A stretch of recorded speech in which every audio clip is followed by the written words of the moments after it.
Iniciando mais um programa, mais um episódio, a maçonaria e a humanidade. Nosso cumprimento aos telespectadores, nosso cumprimento aos internautas e aqueles que estão nos assistindo, vão nos assistir diretamente no canal 6.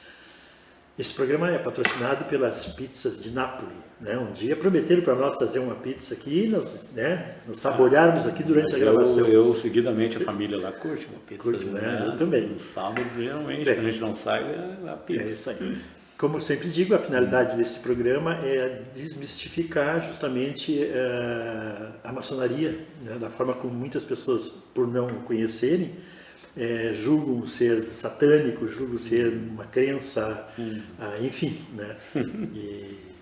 E a maçonaria, se for analisar as pessoas, os maçons, ilustres, né? Nós temos vários maçons aí, não só entre cantores, mas, né? Dom Pedro, enfim, foi lá, né? Independência do Brasil, Dia do Fico, e assim se vai, muitos eventos, né? Acontecidos no Brasil e fora do Brasil, inclusive nos Estados Unidos também, foram patrocinados pela maçonaria. Então, a nossa independência foi decidida na loja maçônica no Rio de Janeiro. José Bonifácio e Dom Pedro. Né? Mas vamos lá, hoje nós temos um convidado ilustre aqui. Né? Então, vou deixar que ele se apresente e cumprimente nossos telespectadores. Estamos aqui, então, para contribuir com um pequeno conhecimento diante de uma mesa tão robusta e brilhante, para poder desmistificar e trazer um pouco do conhecimento, né? Esclarecer as dúvidas referente a esse grande enigma que as pessoas sempre interpretam de que é a maçonaria, né? E poder enriquecer o conhecimento, despertar o interesse e contribuir para que a ordem possa prosperar cada vez mais. Doutor Roberto Wenger, né? Então, e o Giovanni já é conhecido, né? Cumprimento meus colegas, obrigado pela oportunidade. Estamos aqui, né, novamente, vamos falar um pouco mais sobre a maçonaria, né, sempre tentando levar para as pessoas uma oportunidade de entender e compreender o que uma instituição, uma organização tão antiga, secular, não se mantém e que, de fato, ela não é tão secreta assim, ela não é tão misteriosa assim, né? Então vamos aí tentar contribuir, conversar com o pessoal. Perfeito, obrigado, Giovanni. Nós já vamos iniciar, porque normalmente o pessoal manda perguntas, né, através do meu WhatsApp, 51985-078437. Vocês podem mandar as perguntas e a gente responde sempre no episódio seguinte. Existem muitas dúvidas, muitas imaginações das pessoas, né? Porque o que não se conhece, o que é mistério, entre aspas, né? Aguça a nossa mente e a gente imagina um monte de coisas. E uma das perguntas que veio para nós, né? Que a gente esclarecesse aqui, muitas pessoas têm medo, inclusive, porque a maçonaria tem um dos símbolos maçônicos, a maçonaria, como é filosófica, né? Se usa muitos símbolos e é natural, até porque o ser humano, quem estuda, já estudou, por associações de ideias, sabe como se aprende melhor quando tu associa, né, uma imagem a alguma coisa que tu aprendeu. E todo símbolo maçônico tem sua associada a um ensinamento, uma sabedoria, né? E aí, por que nós usamos o símbolo, a caveira, um crânio? O crânio é um símbolo maçônico, usado pela maçonaria. Vou aproveitar já. Bom, Giovanni, começa contigo, depois passamos aqui. Pode ser comigo. Por que a caveira? Né? O pessoal gosta muito do anel com crânio, uma caveira. É bem peculiar. Assim, a gente olha na internet, nas lojas, o pessoal vendendo isso, com o símbolozinho da maçonaria. Tem muitos irmãos que usam, bastante gente usa. Isso é um símbolo que o maçom usa para lembrar, para identificar, para trazer sempre a lembrança para o maçom de que nós somos todos iguais, certo? Nós somos todos exatamente iguais. E o momento que fica isso expresso, claro, é no momento da morte, quando o corpo já se decompôs e que sobra apenas os ossos ali, e é todos iguais. Então, tu não identifica ninguém ali. Então, esse anel, essa questão da caveira para o maçom, em suma, estou resumindo, mas em suma, é sempre para trazer a lembrança para o irmão, para o maçom, de que nós somos todos iguais. Então, e o momento que isso fica registrado, que fica expresso quando a gente observa, né? Então, ossada, quando faz se exumar um corpo, coisa assim, então a gente observa que não tem como. Não tem, né? São todos iguais, são todos iguais. Não importa ali tá raça, ali está tudo nivelado. Nível social, enfim, nada. Pode parecer chocante isso para as pessoas, né? Mas a gente tem uma relação com a morte muito... A gente procura entender a morte como uma passagem, como um fim de um ciclo, início de um outro ciclo. Então, para nós, a morte, ela... Claro que sempre tem a dor da perda do familiar, ninguém também é tão gelado assim, mas a gente tem um entendimento, uma relação com a morte de poder compreender e assimilar que é o ciclo, são ciclos. Na vida a gente encerra um ciclo, começa outro, e a morte faz parte de um desses ciclos. Exato. Falar da morte é realmente uma coisa que, para um médico, às vezes é uma coisa muito difícil, né? Até porque ele luta pela saúde. É um embate quase diário, assim, degladiando-se, né? Mas a aceitação da morte, ela como o Giovanni falou, realmente é um ciclo, né? Todo mundo tem as suas fases, e a maçonaria como um todo, ela se apropria muito da simbologia. Tanto é que nas suas definições, em várias formas da maçonaria, a simbólica, basicamente, ela se utiliza muito de símbolos e alegorias, até para poder transformar o seu conhecimento e a transformação secular, quase milenar, né, se apropriando entre as várias etnias do mundo, né, que congregavam com a mesma ideia, né, da crença de um grande arquiteto do universo, e que a partir dali tinham que ter o entendimento e muitas vezes se apropriar da simbologia. E nada mais fácil do que usar uma alegoria na qual a caveira ela tem toda essa particularidade, né? Ela marca o final de um ciclo e a igualdade com que todas as pessoas, né?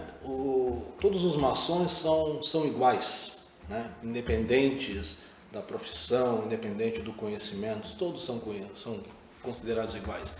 E o ato derradeiro da morte é o que chancela, literalmente, o que a gente construiu na vida, mas que vamos todos terminar da mesma forma. Então é uma forma muito, muito didática, eu diria, mas que realmente fica sujeita a grandes, né, preocupações e preocupações assim das pessoas tentando muitas vezes desvirtuar o verdadeiro sentido das coisas, né? A relação dos maçons com o Illuminati, eu também peguei, alguém estava me perguntando esses dias, até mandou, a gente observa ali nos comentários, nos vídeos, falando que a maçonaria tinha uma relação com os Illuminati. Não, aí acontece aí um erro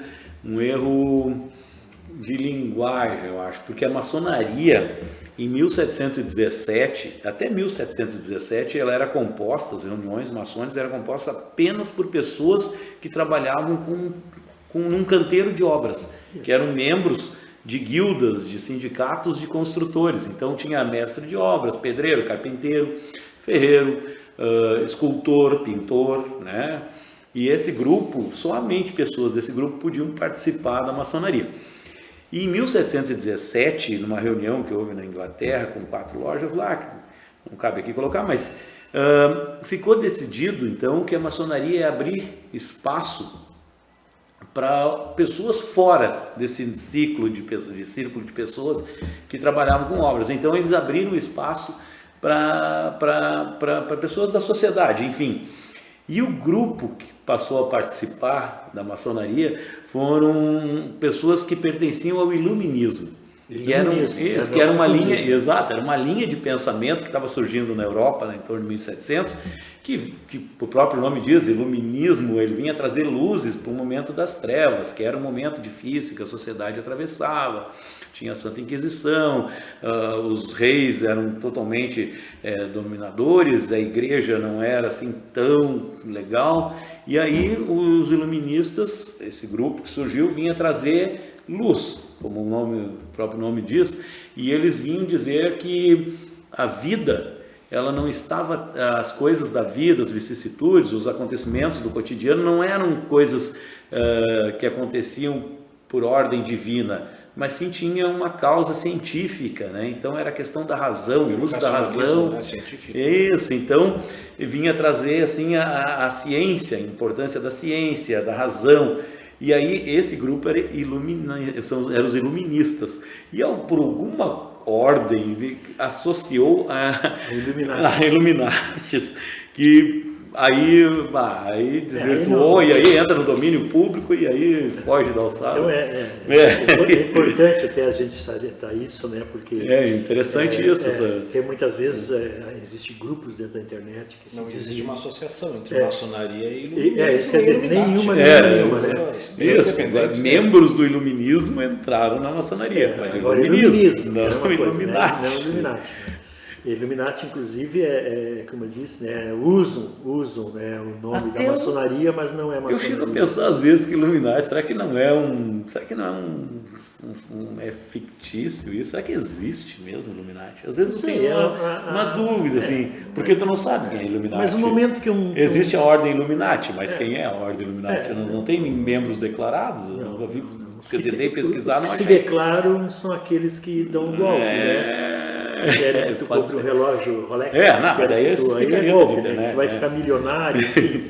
Mas isso a gente está interessante de fazer, né? Tudo serve como pretexto para poder justificar as novas ordens mundiais, os controles, e assim fazer com que as pessoas se submetam à influência, né? Realmente aí isso aí. É o retorno às trevas, de fato. Sabe que completando então essa da caveira em si, né? As pessoas realmente, muitas pessoas não gostam nem de ouvir falar na morte, né? E a morte é a única coisa que se tem certeza que ela vai acontecer. Então, eu sei que às vezes choca a gente dizer assim, ó, eu não tenho problema com a morte, né? Não tem mesmo. Né? Mas tem gente que se choca quando a gente diz assim, olha, no momento que eu nasci, eu comecei a morrer. É poético, é pesado, mas né? É poético também. É poético, né? Mas é pesado, né? É poético, mas aos é pesado. olhos de um médico deve ser complicado. Deve ser complicado. Essa relação tão próxima de vida e morte. Né? Sim, é uma coisa que o médico por si só já tem a sua missão natural, né? Que é salvar vidas, né? Mas hoje um conceito cada vez maior é que assim a morte é um ato derradeiro, né? E quando a medicina não consegue salvar, ela tem pelo menos a obrigação de aliviar, de dar conforto. E aceitar isso às vezes é muito difícil. Tem profissionais que têm muita dificuldade, mesmo com bastante tempo de formação, de aceitar isso. Não é uma condição de derrota, mas é uma condição de resiliência muitas vezes, né? Porque basta estar vivo, né? Eu posso te provocar um pouco? Mas pelo amor de Deus. Me diz uma coisa, tu me permite, Flávio? Tu te observa, não sei se já fez isso, mas é uma provocação. Te comparando com outros médicos, tu acha que a maçonaria te transformou, melhorou, te fez como ser humano? Não, como médico. Como médico. Tu percebe que a maçonaria interferiu não, mas acrescentou ou modificou, trabalhou na tua mente de alguma forma? Essa não estava no script. Essa não está. Não, mas eu não podia perder a oportunidade. Realmente, é difícil comentar, porque existem, dentro de todo um contexto, dentro de qualquer entidade, muitas vezes você precisa entrar na entidade, mas a entidade às vezes não entra dentro de você. Entrar na maçonaria não é necessariamente a maçonaria entrar dentro de você. E eu, com certeza, eu estou hoje com 32 anos de formação já de medicina, né? Quase 10 anos de maçonaria, a gente começa a olhar as coisas de uma maneira diferente. Porque as coisas tomam um sentido diferente, as pessoas têm um sentido diferente, né? As relações se tornam diferentes, né? A forma de encarar a morte se torna diferente, né? Existe todo um contexto que ela é uma entidade filosófica, filantrópica e tem o seu lado esotérico também, que se faz os estudos. Então, no momento em que a pessoa consegue fazer essa junção desses três elementos e dentro do trabalho da maçonaria fazer o seu polimento, ou seja, agregar conhecimento com condição de melhora, né, de crescimento pessoal e transformar isso em atos também para a sociedade, eu acho que é uma coisa de enriquecimento. Bacana. Na medicina é muito difícil, né? Mas até porque assim, a gente já não é mais uma sociedade secreta, né? Hoje somos uma sociedade discreta. Mas eu Com certeza, a minha visão de mundo e da medicina e a minha relação entre pacientes, eu trabalho com pacientes críticos, né? Então eu trabalho dentro de unidades de terapia intensiva e emergências, então é o tempo inteiro sendo testado no limite da diversidade. E aceitar as coisas é uma forma também, né, de tu melhorar, de tu aprimorar e de também trabalhar a relação muitas vezes de que quando tem um evento adverso, tu não trata só o paciente, tu tem que tratar a família, tu tem que tratar o contexto. E muitas vezes essa abordagem, da forma como você passa a informação, como você aborda, como você prepara, como você conduz uma situação extrema, com certeza, eu acho que Que bacana essa eu preocupação consegui com a muito, família, eu achei sim. interessante isso. Boa, gostei. As coisas não são independentes, né? Isso é ser humano, né? Exatamente. Mas ultimamente, não é que ultimamente, mas assim, ó, eu tenho casos de... Está se deixando cada vez mais, né? Em casos familiares, o médico chega. Eu acho, Giovanni, que a gente cada vez mais, aquelas coisas que na vida a gente vai aprendendo. Nós não somos um grande arquivo de gavetas. Quando a gente diz, eu não posso separar o lado profissional do lado emocional, familiar, da saúde, do trabalho, da família, nós não somos um compartimento. Cabe a nós saber organizar esse grande eu entendo, recipiente com as coisas ordenadamente dentro do contexto, para que não se influencie. Mas eu entendo, nós somos muito frágeis nesse contexto. Eu entendo até que o que a gente procura fazer, e isso eu aprendi muito, né, é ter o autocontrole, né, ter um autocontrole emocional. A gente sempre diz, né, o amor tem dois extremos. O ódio não é o antônimo contrário do amor. O ódio é o contrário da paixão. Os dois extremos. Paixão de um lado, ódio do outro. Os dois cegam, né? E o amor está no centro. E o amor os dois cegam. Os dois é desequilíbrio emocional. E o amor está no centro. Quando se sente felicidade mesmo, tranquilidade, eu digo isso porque é a minha área, né, científica, né? É quando se sente paz, totalmente paz. Né? A serenidade. A serenidade, a paz. Isso aí, sim. Porque a felicidade pode ser. Pode o cara estar feliz, faceiro, porque ele matou o outro lá, que era inimigo, não é? A felicidade, ela é desequilíbrio emocional, entende? A maçonaria, para mim, ela me trouxe bastante equilíbrio. Eu consigo hoje ter, por exemplo, eu infartei em julho do ano passado. Aí o médico chegou para mim assim, 3 coisas só. Eu não consegui, eu perdi uma coronária, daí ele não teve como fazer nenhum processo lá. Ele disse, tu vai tomar, eu disse, tá, e aí como é que eu fico? Ele disse, não, então tu é o seguinte, tu vai tomar remédio pro resto da vida, não pode te incomodar e não fazer esforço demasiado. E de lá para cá só aconteceu isso, eu só tive estresse, esforço demasiado. Onde é que eu compro essa segunda parte? Não, peguei enchentes lá, eu tenho uma luta, tem questões políticas, eu me envolvi, e aí... e agora essas últimas enchentes, meu Deus, então assim, fui no limite e a maçonaria me ajudou. A maçonaria ajuda, se tu perceber, como o Kramer falou, se tu entrar na maçonaria mesmo, se tu assimilar o ensinamento, ela te dá uma condição de ter um autocontrole muito bom. Assim, então, isso é importante na vida, né? Eu fazia palestra em escola de psicologia, enfim, enfermagem, né? Sim. Justamente era isso, principalmente enfermagem. A maioria das enfermeiras, normalmente a maioria é o sexo feminino, né? É a mulher, e a mulher, por ser mãe, ela tem um, né? Então eu sempre orientava nessas palestras como controlar essa energia para que tu possa torcer o braço de uma criança, aplicar uma injeção sem sofrer com ela, né? Então até a empatia é uma coisa muito difícil de explicar, porque tu não pode sentir o que a pessoa está sentindo, senão tu não ajuda ela. Sempre digo, né? 2 caras estão bebendo lá, né? Aliás, o cara bebendo vai beber até cair porque ele está mal com a vida. Aí eu chego lá e você do lado dele começa a beber junto. Vai precisar um terceiro para ajudar. Né? Então, tu tem que estar sóbrio, ou seja, tu tem que estar, né, no autocontrole. Mas vamos para a próxima. Então, a caveira está definida, pessoal. A caveira é igualdade. Não se assustem com as caveiras. Não. Nós carregamos a nossa sempre, a vida toda, né? Então, é igualdade. Nós vamos tocar no assunto do bode. O bode. Perguntaram, mas eu vejo falar que tem um bode com guampa, o bode não sei com o quê, o bafomé, que isso aí a maçonaria usa isso aí, a maçonaria é satânica. Né? Então eu gostaria que você esclarecesse bem a figura do bode, até porque o bode realmente ele é usado em magia negra. é um símbolo da magia negra. Bastante, né? Conforme. Bastante, né? Mas o que eu... Mas nada a ver, né, com o simbolismo, né, porque o bode nem consta, vamos dizer, dentro da maçonaria, como se diz o bode velho, porque o cara é maçom antigo, mas não... Mas fica à vontade. A história do bode, da maçonaria, é interessante. Interessante. Meio que piada. Tentar pincelar de uma maneira bem simples assim, né? Porque dentro de todo o contexto dos estigmas que a maçonaria carrega é o seu ato de ser secreta, de ser discreta.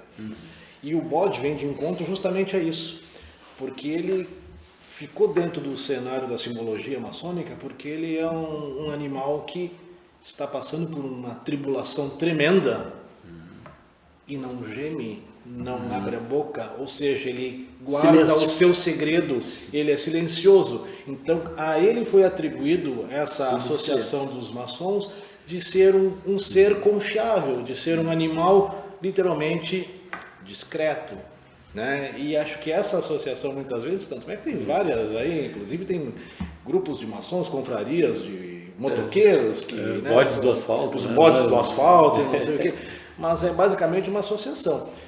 Como toda entidade, né, existe sempre o lado figurativo.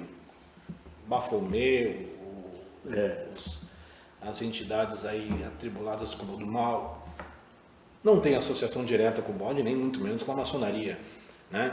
E as religiões pagãs, dentro de um contexto, praticamente fizeram parte sempre da história da humanidade há milênios, né? Então, acho que muitas das coisas foram feitas associações, mas não existe uma relação direta, né? Não, a questão do bode, a maçonaria, ela tem uma origem na Europa, né? Então, lá não existe criação de gado, é muito raro o gado. Então, lá se cria muito, principalmente na Inglaterra, se cria muito bode, ovelha, cabrito.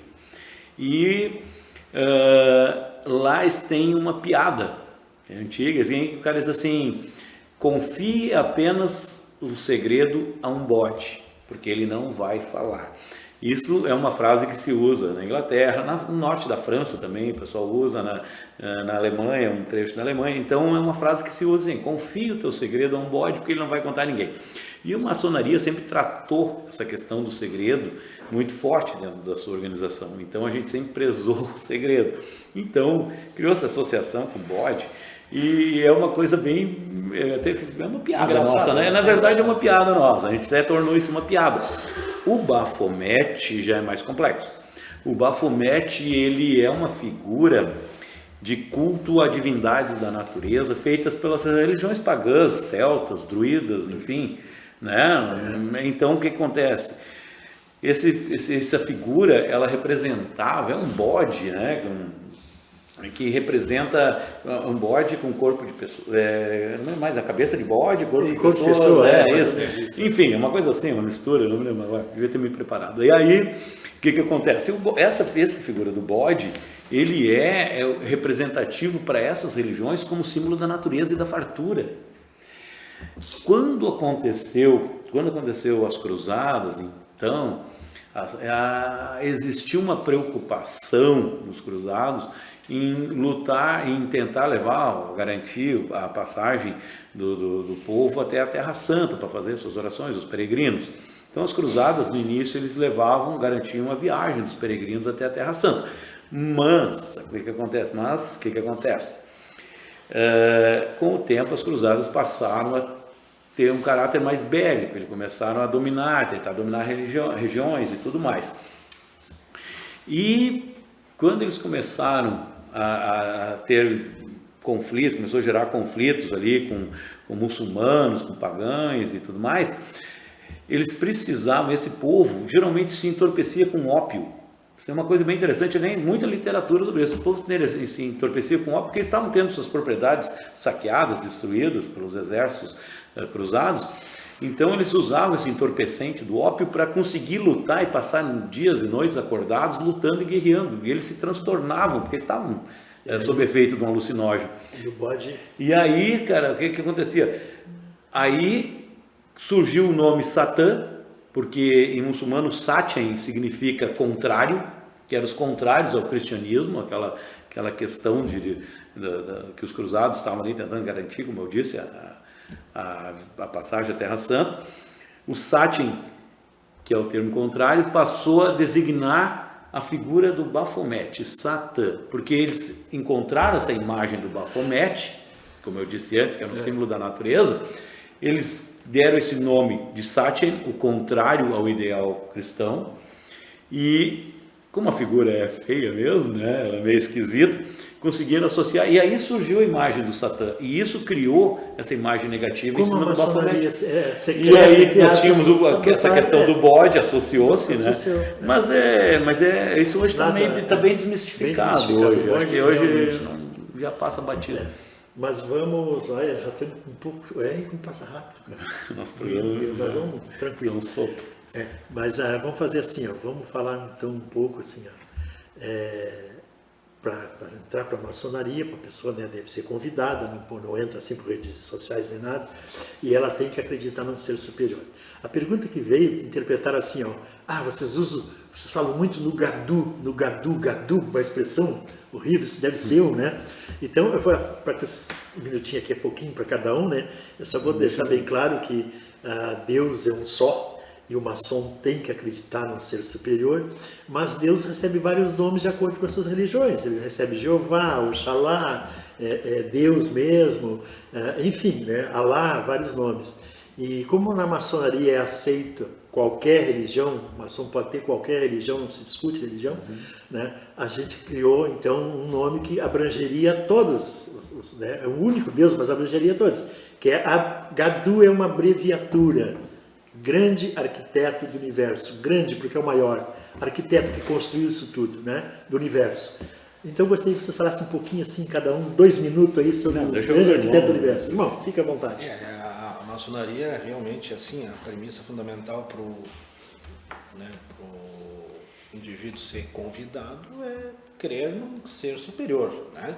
Então, assim, a pessoa que tem o ateísmo, né, ou seja, não crença numa entidade superior, é uma pessoa que teoricamente já não vai conseguir ter os preceitos para começar a ingressar na ordem.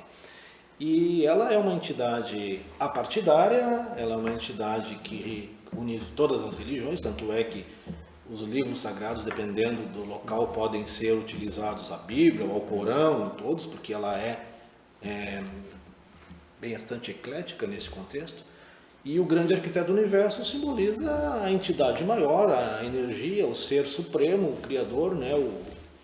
o grande mentor da existência, né? Que de uma maneira muito simplista a gente simbolizou e virou o nosso querido Gadu, né? Mas é a crença na entidade suprema, né? Que norteia as nossas vidas aí. Então, como o irmão Kremer falou, é necessário, né, para ser um maçom, acreditar no princípio criador, ter um entendimento de que o universo, essa ordem que existe no universo, ela é gerenciada por um princípio criador que norteia e organiza esse caos todo que a gente chama vida, né? E o que acontece? A maçonaria, hoje, ela admite, né, pessoas de qualquer religião, independente do credo, a pessoa pode ser maçom, desde que, como eu disse, acredita no princípio criador, mas a gente aqui, na nossa região, a gente abre o livro da lei, que é a Bíblia, então cada sessão maçônica, cada reunião maçônica é feita a abertura do livro da lei, que a gente chama, que é a Bíblia, lido um trecho da Bíblia. Até porque, né, não parece dizer, porque livro da lei também é como lugar do grande livro da lei, porque uns é Bíblia, outros é Corão, outros então, da religião dominante naquela região, naquele local. Então, a gente tem esse preceito, e para quem tem interesse, você tem interesse de conhecer a maçonaria de verdade, não busquem na internet, assim, procure um maçom, é fácil de identificar, hoje não é tão difícil. Procure um maçom, fale com o maçom, ele fale das tuas dúvidas, dos teus anseios, a gente pode te auxiliar e de repente você pode ser convidado a ser maçom. Se a pessoa... Sim, isso, existe sessões, lembrava, existem as sessões, a gente chama sessões festivas, que é feita aberta ao público, então a pessoa pode participar, pode ser convidada. Conhece o templo, Conhece isso. certa ritual. A gente está querendo fazer na Rocha Azul, em Montenegro, a visita guiada, que é uma visita guiada. Está terminando nosso tempo. Está terminando nosso tempo. Mas, enfim, nós temos 30 minutos só de gravação, né? Mas os irmãos aqui são convidados sempre, né? Obrigado. Vamos gravar próximo, né? Numa próxima oportunidade. Nós vamos quiser. continuar com esse assunto na próxima oportunidade. Tem mais algumas perguntas que vieram aqui que já ficam para o próximo episódio. Boa noite a todos. Boa noite agora, já está gravando de noite, não adianta. Boa noite a todos. Vocês também ficam à vontade para cumprimentar. Foi um prazer, muito obrigado, fiquem com Deus, até a próxima. Obrigado pela oportunidade, Exato. fiquem com Deus. Gadu sempre no comando. É isso aí.